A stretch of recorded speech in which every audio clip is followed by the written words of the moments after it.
JEE mains 2024 का question ellipse से है और सिलेबस रिड्यूस होने के बाद से इस तरह के फ्रेम के क्वेश्चन और ज़्यादा इंपॉर्टेंट हो गए हैं और ज़्यादा क्वेश्चन तुम्हें इस तरह के दिखेंगे।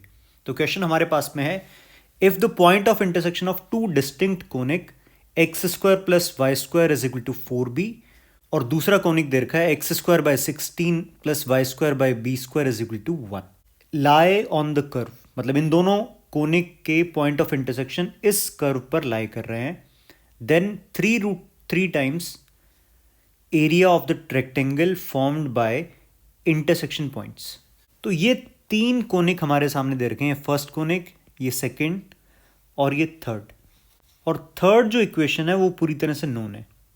तो अगर मुझे फर्स्ट इक्वेशन और सेकंड इक्वेशन का इंटरसेक्शन थर्ड पर लाई करता हुआ दिख रहा है, तो मैं थर्ड से वाई स्क्वायर की value in terms of X square first और सेकंड इक्वेशन में पुट कर देता हूं।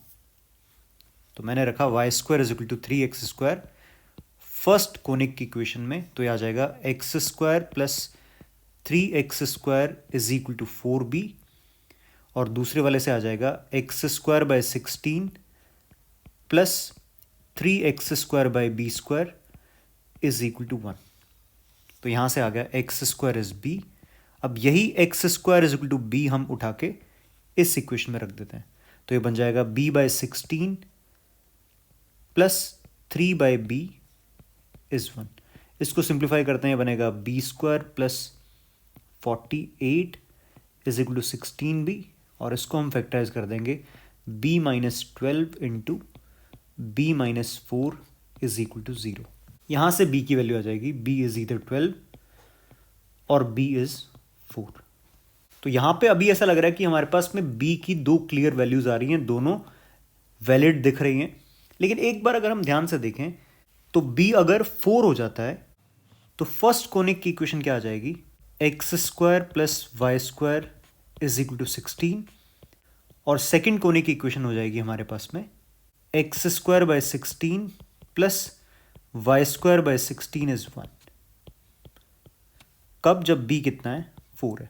तो फर्स्ट और सेकेंड दोनों कोनिक की इक्वेशन क्या आ जाएगी, सेम आ जाएगी, जबकि इक्वेशन में क्या दे रखा है, ये दोनों डिस्टिंक्ट कोनिक है।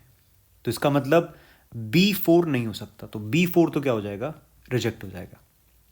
तो इसका मतलब B की सिर्फ एक वैल्यू पॉसिबल है, B12। अब अगर हम B को 12 रखते हैं तो सबसे पहले तो एक्स स्क्वायर बनेगा 12, एक्स यहां से आ जाएगा प्लस माइनस √12 और इसी से यहां से हमारे पास में आ जाएगा Y square is equal to 36, Y आ जाएगा प्लस माइनस 6। और हमसे इन्हीं पॉइंट से बनने वाले रेक्टेंगल के एरिया की बात की गई है।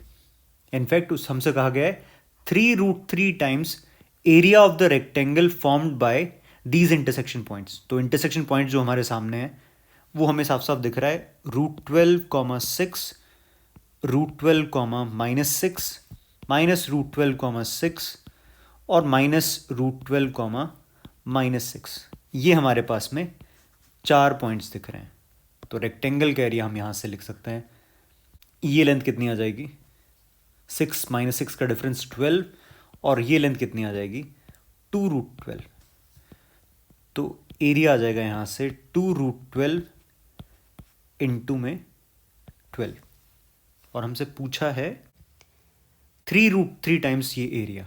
तो ये आ जाएगा 3√3 इंटू 24 इंटू 12, ये बन जाएगा 72, 3 इंटू 24 और ये आ जाएगा 6 और ये बन गया 432। ये इसका आंसर रहेगा। तो एक डिसेंट क्वेश्चन है एलिप्स से। इसी तरह के और क्वेश्चन तुम एक्सपेक्ट कर सकते हो जेईई मेंस में।